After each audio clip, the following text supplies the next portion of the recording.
Yo, what up, everybody? It's your boy Theo EJ Wilson. Let's talk about this rap shit real quick, right? 3 life scenarios. First one, I'm outside the club, fight breaks out. Big dude wins the fight, right? He takes off his shirt, man boobs are swinging, and literally screams, "Thought I told these niggas, I ain't never scared." I'm like, all right, you big bone crusher looking motherfucker, whatever, right? Second scenario, the homeboy breaks up with his girl, right? He's distraught about it. I'm trying to console him. The other homeboy walks in and is like, nigga, fucking money over bitches, niggas stick to the script, right? And I'm like, okay, Jay-Z, thank you very much, right? Third scenario. I'm working at an after school program, Latchkey, right? I'm in the hood. We got a behavioral problem girl. She gets into yet another fight, right?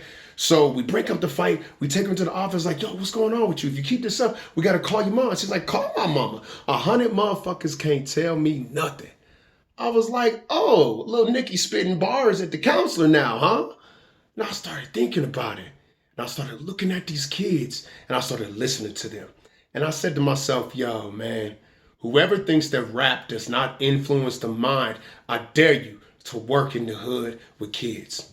I dare you. In fact, I wish I could take whoever's hot in the rap game right now, take them undercover, put them incognito, take them to a hood playground and just listen. Just listen.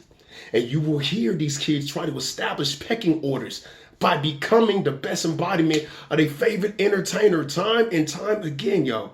And it's not just little kids. Yo, ask anybody who was in high school between, let's say, 1989 to 1994. And they will tell you when the music switched up, so did a lot of the homies. And we're not talking about just the way that they dress and the way that they talk, but like a way a lot of them acted like, yo, you wasn't on no gangster shit before you started listening to NWA. You used to be on some Public Enemy, motherfucking Arrested Development shit. Now you hard, and they would do shit that would get them fucked up a lot of the time. Yo, listen, man. I'm old enough to have seen this debate on rap music have happened before and come back around.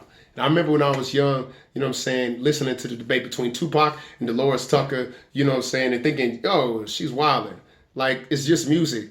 Let this cat free express. Let these rappers just be who they are. Let them report on what's going on in the hood. What the fuck is happening, right?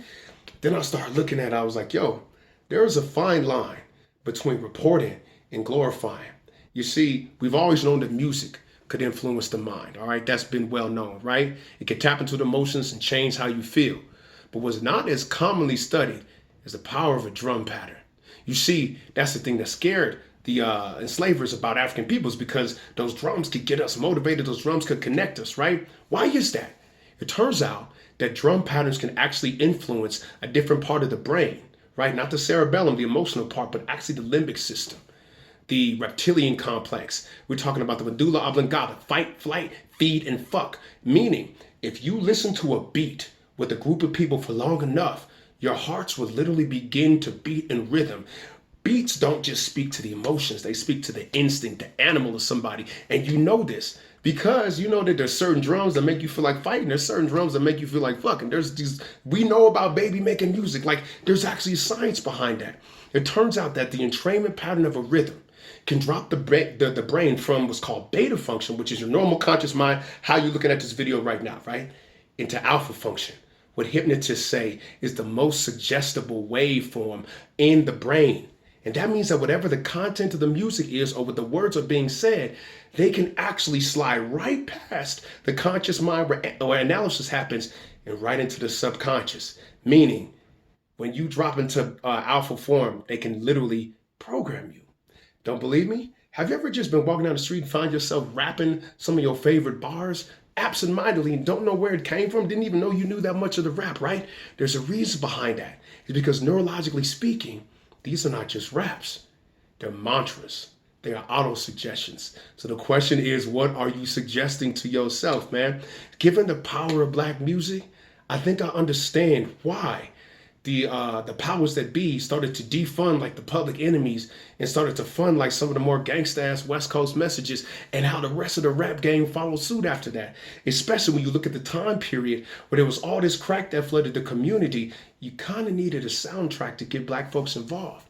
And therefore, in a way, and I'm not sure if this was done in a coordinated effort, but when you look at the results, we were piped into prison. Straight up, like lured, hypnotized into mass incarceration. The mind is like the body, garbage in, garbage out. And if you're dealing with kids, the mind is like a garden with extra fertile soil. And if you ever been a gardener, you know fertile soil don't give a hell what's planted in it. Whether it is fruits and vegetables or fucking weeds, it will just grow it. Given my experience with working with kids in the hood, I cannot state with intellectual honesty that rap doesn't influence the brain. It definitely does, you know what I'm saying? And it really matters when there's a lack of a positive counterbalance in the home to balance out these motherfucking suggestions, especially with the freaking rough rapids of adolescence, man. That shit can lure somebody away. Not the strongest ones, but all you need is enough other people in order to fall in line for you to mess up the whole community. We got to start looking at it. And we got to get in control of our music. Because whether we want to admit it or not, our music is low-key in control of us.